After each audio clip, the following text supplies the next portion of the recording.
지난 2023년 10월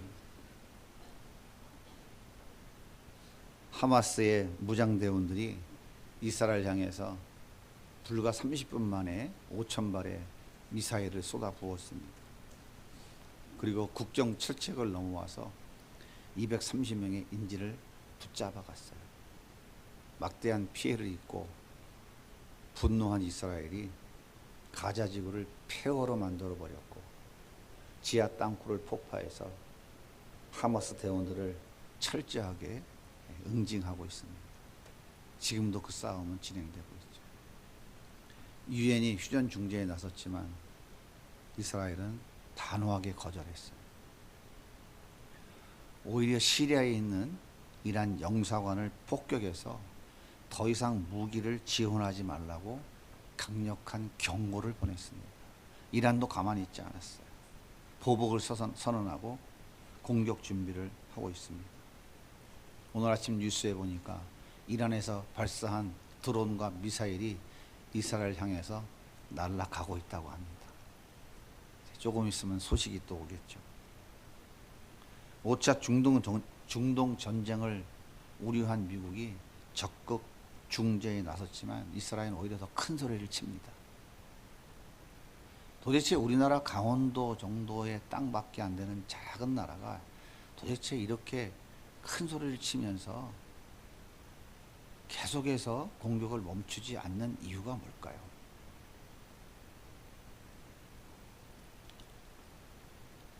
정신이 나간 사람들이거나 아니면 이길 수 있다는 힘과 능력이 있기 때문이겠죠.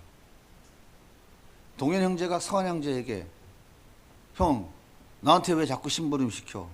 형이면 다야? 한번 붙어볼래? 이럴 수 있을까요? 제가 틀림없이 예언을 하는데 이건 맞을 거예요.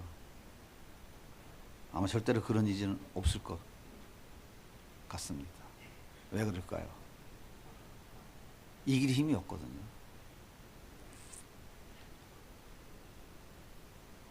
제 예언이 맞을 것 같지 않아요? 이길 힘이 없는데 싸우고자 하는 사람은 어떤 사람이냐면 바보나 멍청이거나 좀 모질이 임에 틀림없을 거예요. 오늘 본문에 보면 다윗이 이스라엘이 왕이 되었다는 소식을 듣고 블레셋이 많은 군사를 몰고 쳐들어왔어요.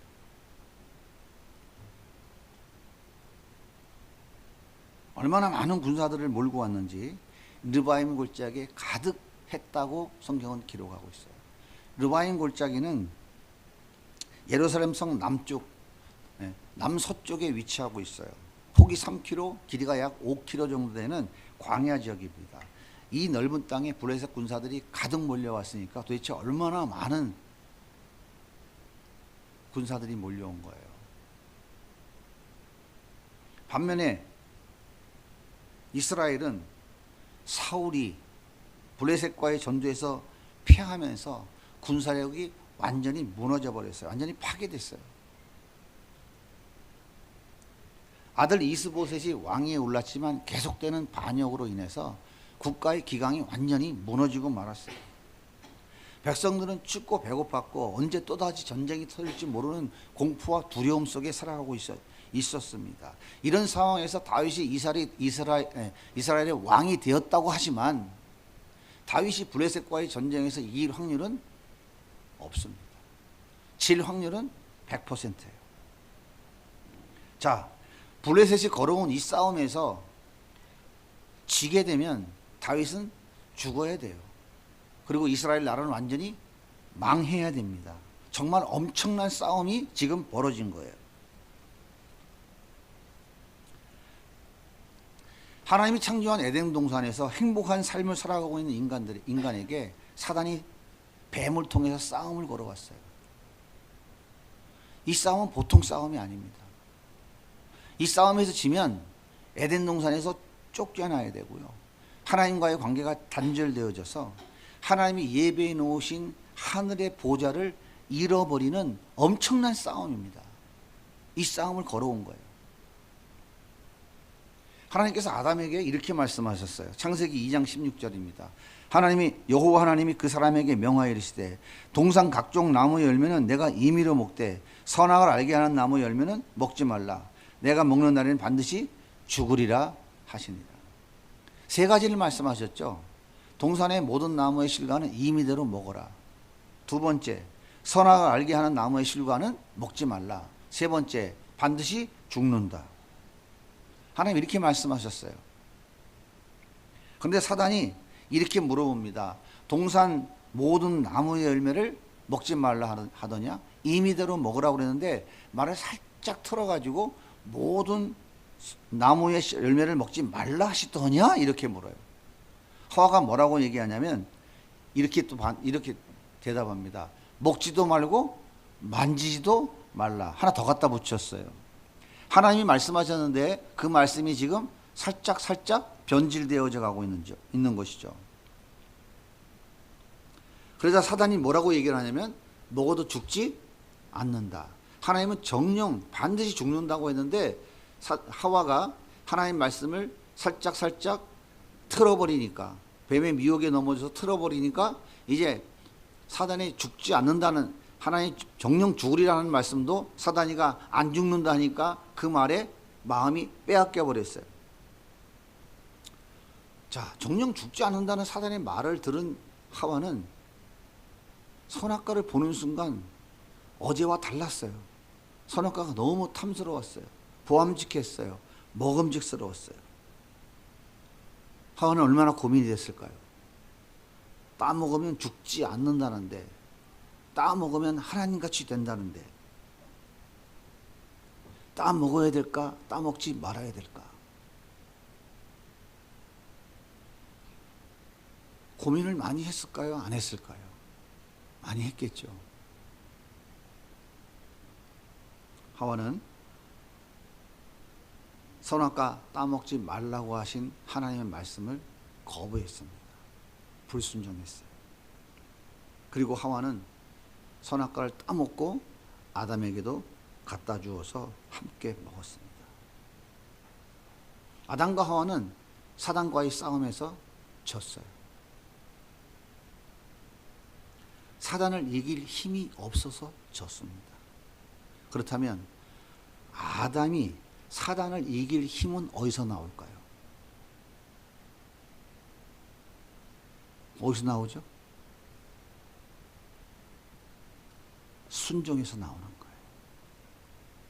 정령 죽으리라고 하는 하나님의 말씀을 순종하면 사단이가 지 아무리 강력하게 도전해도 승리하는 거예요. 그러니까 사단이 이길 힘은 어디서 나오는 것이냐면 순종에서 나오는 거예요. 하나님의 말씀에 순종하는 것에서 막강한 하나님의 파워가 나오는 거예요. 따라서 아담이 사단과의 싸움에서 진 것은 불순종 때문이었어요. 불순종은 반드시 대가를 치러야 됩니다. 그 대가는 죽음입니다. 하나님이 정령 죽으리라고 하셨거든요. 에덴 동산에서 쫓겨나서 저주 아래 살다가 지옥 형벌에 떨어지는 영원한 죽음으로 이어집니다. 그래서 불순종한 아담의 허리에서 나온 모든 인류는 자기 안전과 자기 행복을 스스로 지켜야 하는 고난과 고통 속에 살다가 결국에는 영원한 지옥 형벌을 받아야 되는 무서운 저주 아래 놓이게 된 것입니다.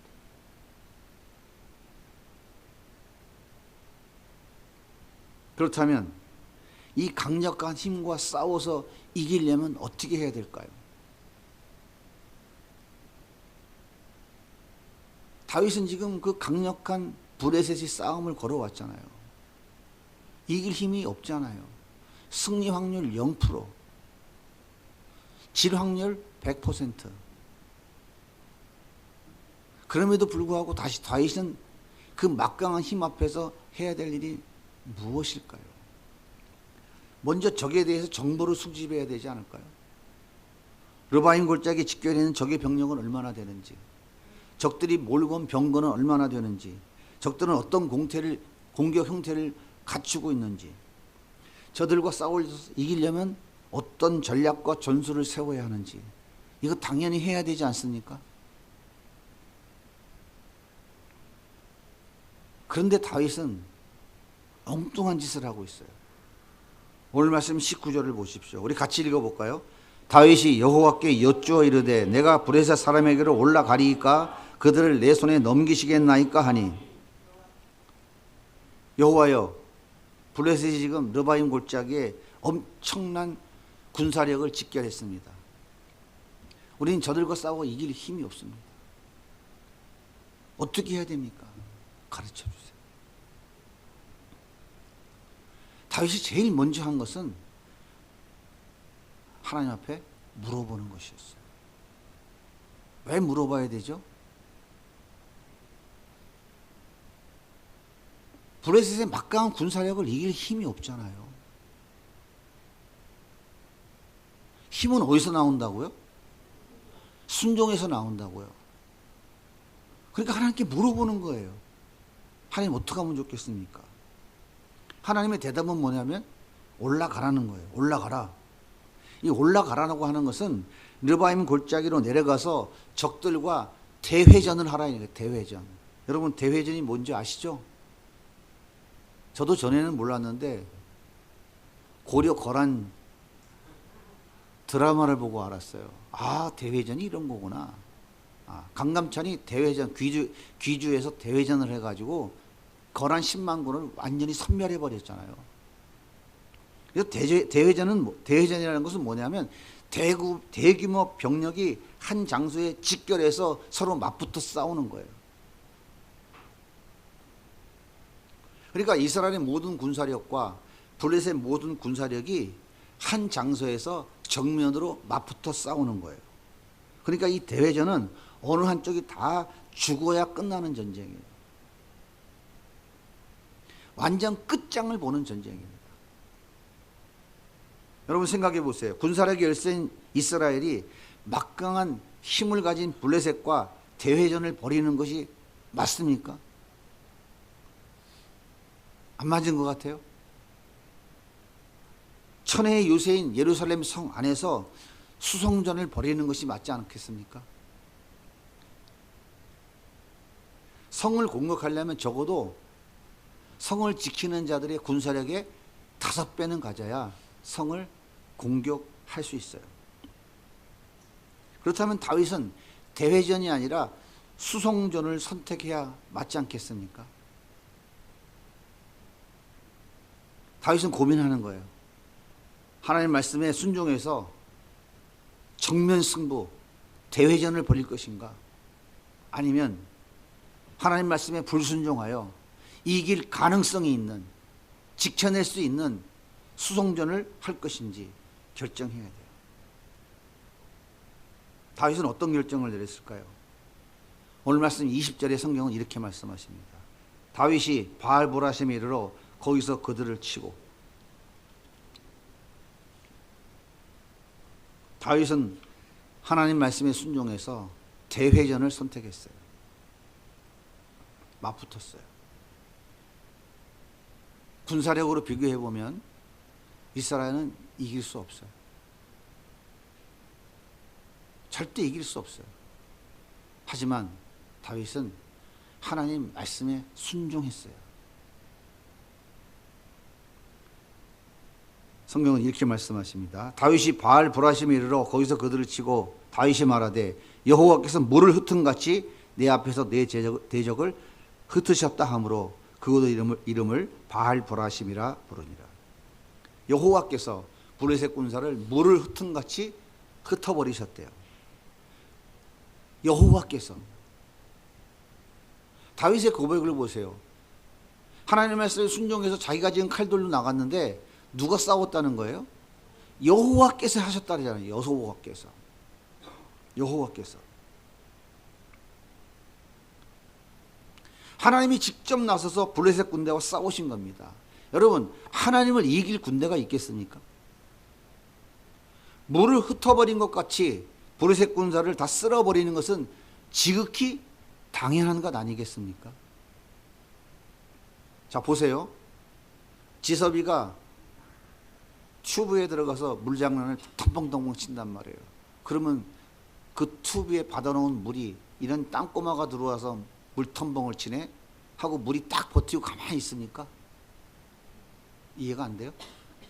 무슨 얘기인지?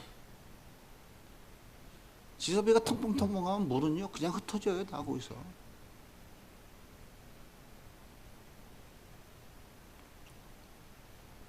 하나님이 이렇게 블레셋을 쓸어버리신 거예요.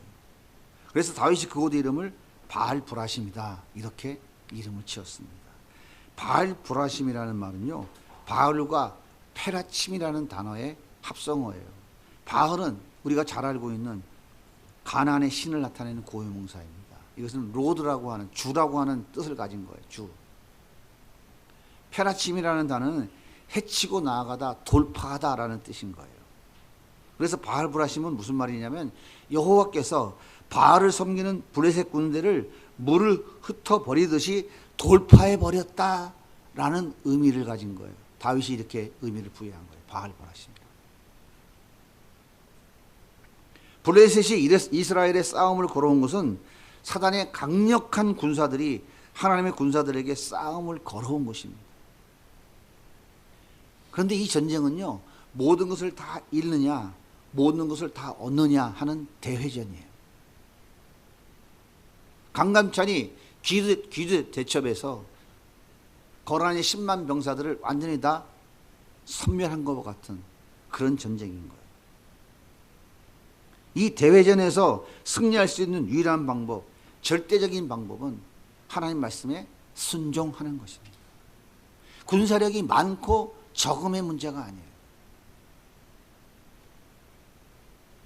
이기는 힘, 파워, 능력은 하나님이 말씀하심에 순종을 하느냐 순종하지 않느냐에 달려있는 거예요. 다윗이 승리할 수 있었던 것은 그의 군사력과 뛰어난 전술 전략이 아니었어요. 하나님이 올라가라, 대회전하라, 맞붙어라 할 때에 우리는 군사가 적습니다. 우리는 병거도 적습니다. 우리는 맞붙으면 죽습니다. 우리는 수송전을 하겠습니다. 라고 하지 않은 거예요. 그냥 예, 하나님 말씀대로 순종하겠습니다. 하고 나아간 거예요. 그 순종이 하나님의 강력한 힘이고 하나님의 강력한 파워이고 능력인 거예요. 다윗의 순종은 바알브라심의 승리를 이루었어요. 하나님이 싸워 이겨주시는 승리를 이룬 거예요. 예수님은 사단과의 대회전에서 패배한 아담의 허리에서 나온 인류, 우리를 구원하시기 위해서 두 번째 아담으로 이 땅에 왔어요. 요한복음 6장 38절입니다. 내가 하늘에서 내려온 것은 내 뜻을 행하려 함이 아니요 나를 보내신 이의 뜻을 행하려 함이니라.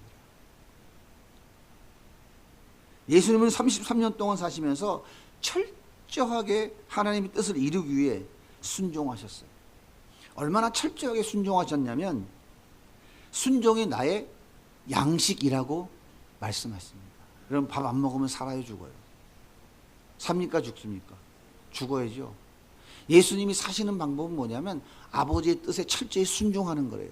그것이 예수님이 사실 수 있는 양식이라는 거예요. 요한복음 4장 34절 보세요. 예수께서 이르시되 나의 양식은 나를 보내신 이의 뜻을 행하며 그의 일을 온전히 이루는 이것이니라. 예수님은 하나님의 뜻에 철저히 순종하셨어요. 자기의 생각과 자기의 계획, 자기의 뜻은 단 1도 말하거나 표현하지 않았어요. 예수님이 십자가에 죽으라는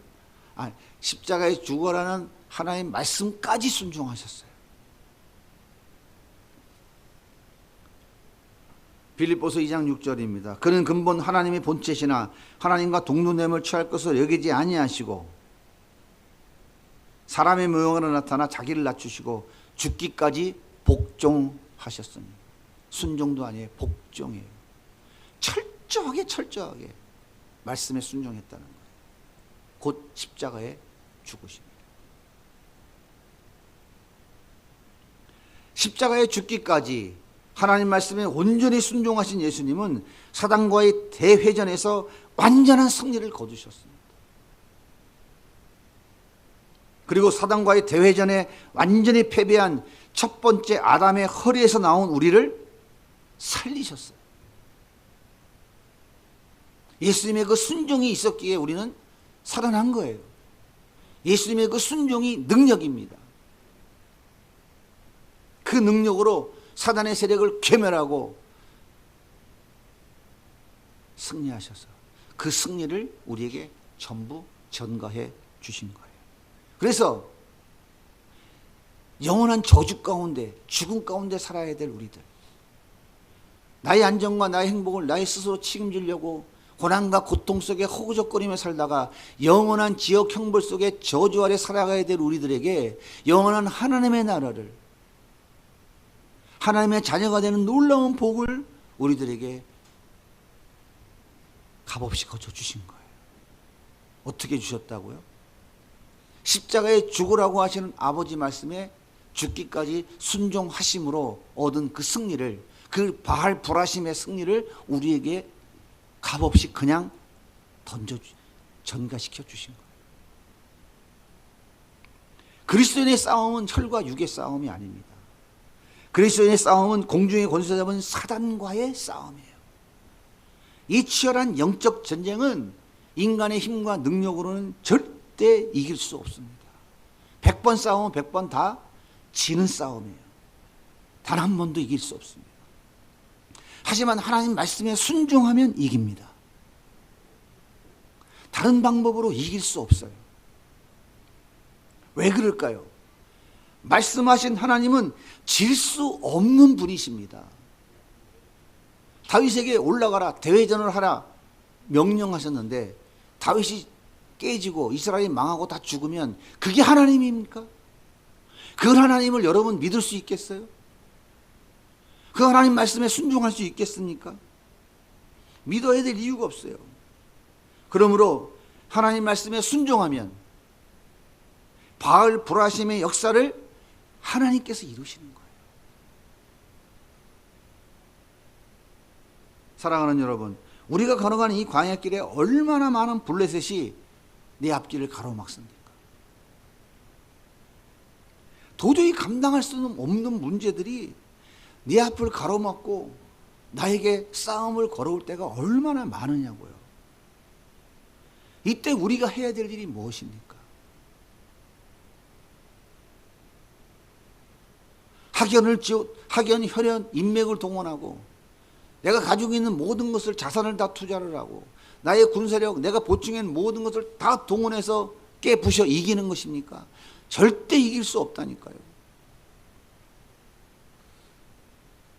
그리스도인들이 해야 되는 것은 다른 것이 아니라 무릎을 꿇고 우리 주님께 물어보는 거예요. 기도하는 것입니다. 주님, 어떻게 하면 좋을까요? 주님의 뜻이 무엇인지 가르쳐 주세요. 왜 예상치 못한 적 강력한 블레셋이 내 앞을 가로막고 있을까요? 저는 도저히 넘어설 수가 없는데 이유가 뭔가요? 주님, 어떻게 하면 될까요? 간절히 부르짖어 기도하는 거예요. 이것이 묻는 것입니다. 그러면 우리 주님이 반드시 대답해 주신다고요. 대답해 주신다니까요. 그 대답을 이미 이 성경책에 다 기록해 놓으셨다니까요. 우리는 뭘 하면 되냐면 주님의 대답을 듣고 그냥 예하면 되는 겁니다. 예하면 되는 거예요. 수송전이 더 지혜롭고 승리의 확률이 높다 생각되어도 주님이 대회전이라고 말씀하시면 예하고 순종할 때에 바알 불하심의 역사가 일어나는 거예요. 그 하나님을 경험하게 되는 것입니다. 갖가지 문제들이 물처럼 흩어지고 그 어떤 난관도 돌파해버리는 하나님의 기적을 그때 체험하게 되는 거예요. 이렇게 우리의 순종으로 바알 불하심의 역사를 경험할 때 우리의 믿음이 성장하고 우리의 기도가 더 깊어지고 하나님의 관계가 더 친밀해지는 영적인 복을 누리게 되는 거예요. 그래서 순종하면 우리의 믿음이 성장해요. 그래서 믿음이 있는 자가 순종하고 순종하는 자가 바로 믿음이 있는 자예요. 하나님 말씀하실 때 순종하지 않으면요, 믿음이 없는 사람이에요.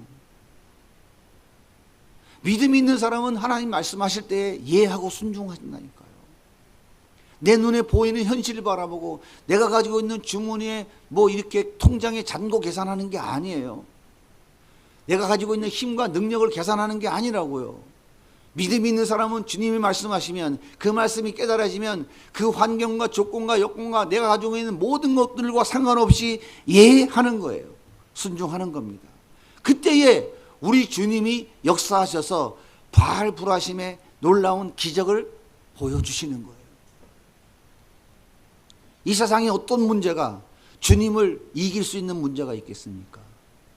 이 세상에 어떤 문제가 주님 앞에 고개를 들 수 있겠습니까? 주님의 창조주이시고 우리 예수님이 전능자이시고 우리 예수님이 만왕의 왕이신데 감히 이 피조세계의 어떤 존재가 그 왕 앞에 그 전능자 앞에 고개를 들고 덤빌 수가 있겠습니까?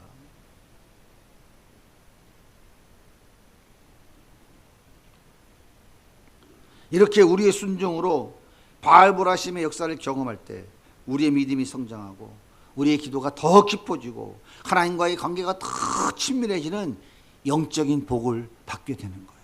뿐만 아니라 육적인 복도 따라옵니다. 이때의 육적인 복도 따라오는 거예요. 오늘 말씀 21절 보십시오. 거기서 블레셋 사람들이 그들의 우상을 버렸으므로 다윗과 그의 부하들이 치우니라.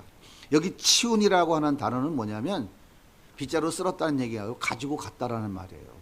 다 들고 갔다는 거예요. 바알 보라심의 역사가 일어나자 블레셋 군사들은 자기들이 섬기던 바알과 아세라 그리고 온갖 우상들을 다 버린 거예요. 그들은 전쟁 나갈 때 다 우상 들고 나가요. 왜 그러냐면 그들의 전쟁은 자기들의 전쟁이 아니라 신들의 전쟁이기 때문에. 근데 왜 버렸을까요? 왜 자기들이 그렇게 들고 온 그 신들을 버렸을까요? 이스라엘 신 여호와께 패한 신은 더 이상 믿으면 되겠어요? 섬겨야 될 이유가 있겠어요? 야, 이거 별 볼 일 없구나 이거. 그러니까 다 버리고 도망간 거예요. 근데요, 그들이 버린 그 우상은 어떻게 만들어졌을까요? 금덩어리, 은덩어리, 거기에 각종 보석 다 박혔어요. 이것을 다윗의 부하들이 다 가져갔다 이 말이에요. 백성들이 다, 군사들이 다 가져갔다고요. 이것을 우리는 다른 말로 전리품이라고 하는 거예요. 얼마나 많은 금과 은, 각종 보석들을 얻었을까요? 이것이 바로 하나님 말씀에 순종한 자들에게 주시는 육적인 복인 거예요. 여러분, 다윗이 말년에 성전 건축하고 싶었잖아요. 하나님 성전 건축하고 싶어요. 했더니 하나님께서 너는 안 된다. 네 아들 솔로몬을 통해서 할게. 정말 하고 싶은데요. 그럼 너 할 게 있어. 뭐 할까요? 너 있는 거 내놔라. 그래서 얼마나 금은 보석 보화들을 다 내놨으니까 성전을 짓고도 남을 만큼 내놨죠. 그거 어디서 나온 거예요? 다 전리품인 거예요. 전쟁에서 승리한 거예요. 하나님 말씀에 순종해서 주변의 모든 나라를 다 점령했잖아요. 성경은 뭐라고 그래요?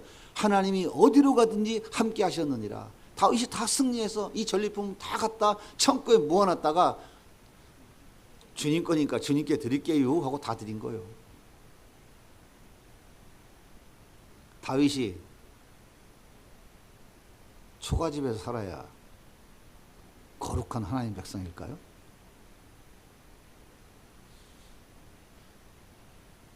백마 타고 다니면 안 되고 비실비실한 노새 타고 다니면서 겸손한 척 해야 되는 건가요? 아니죠. 그죠? 그러니까 솔로몬은 어떻게 먹고 살았어요? 밥 숟가락, 밥그릇 숟가락, 뭐 술잔 뭐 다 뭐로 만들었다 그래요, 성경에. 금으로 만들었다. 그건 자기가 어디가 돈 주고 사온 거예요? 아버지 거. 아버지가 다 승리해서 쌓아놓은 거 가지고 아버지가 만들어 놓은 거 갖고 다 한 거예요. 그러니까 성경이 뭐라고 그래요? 하나님이 여호와를 경외하는 자에게 자손 1000대까지 복을 주시고 싹통머리 없는 인간들은 어떻게 한다고요? 3대까지 멸해버리신다고 성경이 얘기하고 말씀하고 계시잖아요. 그러니까 내가 복 받아야지 자식이 뭐 필요 있어 그러지 마시고요. 내가 하나님 말씀에 잘 순종하면 내 때의 복을 못 받아도 내 새끼들이 복 받는다. 하나님을 더 사랑하세요? 내 자녀를 더 사랑하세요? 입에 침은 바르셨나요? 제가 볼 때 하나님을 더 사랑하는 건 침 바르고 해야 되는 것 같아요. 거의 보면 자녀들을 더 사랑해요. 그렇게 자녀들을 사랑하는데 내가 순종해서 하나님의 복이 내가 못 누려도 내 자손들이 받으면 좋잖아요. 그게 사랑하는 것이지.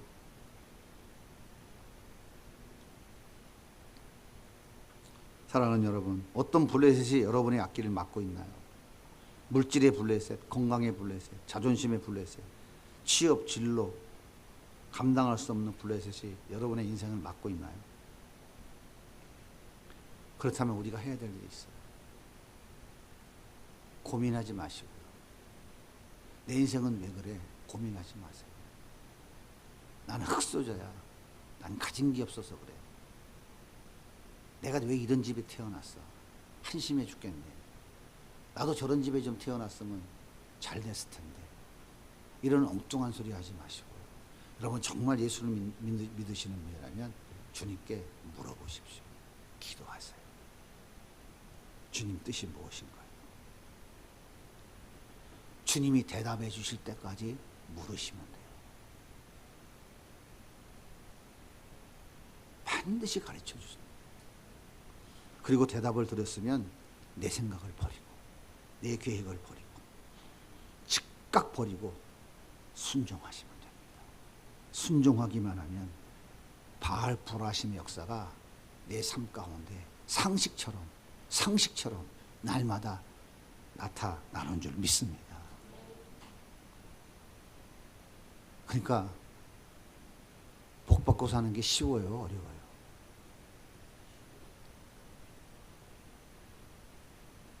경험을 해보셔야지. 경험을 안 해보니까 어렵다고 그러는 거예요. 경험해보면요, 하나님 말씀에 순종하면 복 받고 재밌게 사는 게 너무 쉽고 재밌는 거예요. 너무 쉽고 재밌다. 순종하면 하나님 일하심을 우리 두 눈으로 똑똑히 보게 되고요. 우리의 모든 필요를 채워주시는 하나님의 역사를 우리는 상식처럼 날마다 보면서 살게 돼요. 오래전에 중국 청도의 선교지의 선교사님이 한족 신학교의 학생들을 좀 가르치고 또 지역의 순회 집회를 좀 했으면 좋겠다고 해서 몇몇 목사님들이 팀을 이뤄서 간 적이 있었어요. 제가 비행기표를 예약해 놓고 기도하며 준비하는 중에 주님께서 왜 너 혼자 가냐 그러시더라고요. 아니 뭐 저 혼자 가는 게 아니라 목사님 몇 명이 같이 갑니다. 아니 너는 왜 네 아내는 안 데리고 가냐? 아니 주님 아시다시피 류마티스 관절염으로 목발 짚고 다니는 사람은 그거 어떻게 데리고 갑니까? 옛날에 류마티스 관절염이어가지고 심해가지고 목발 짚고 다녔다니까요. 목발 짚고. 안 믿어지죠?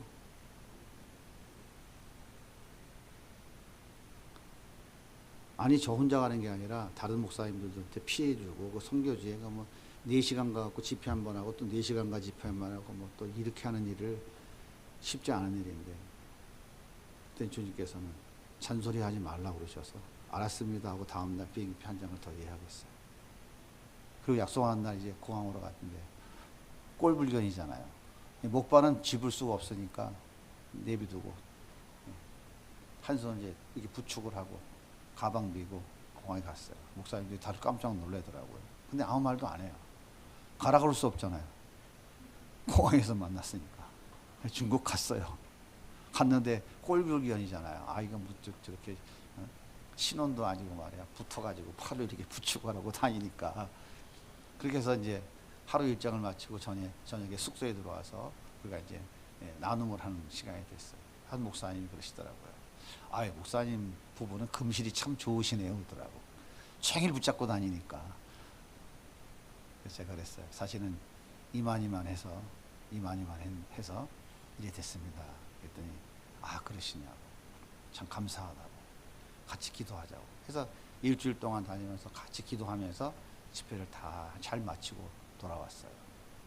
그리고 나서 이제 진료 일이 돼서 결과 보고로 아주대 병원에 갔어요.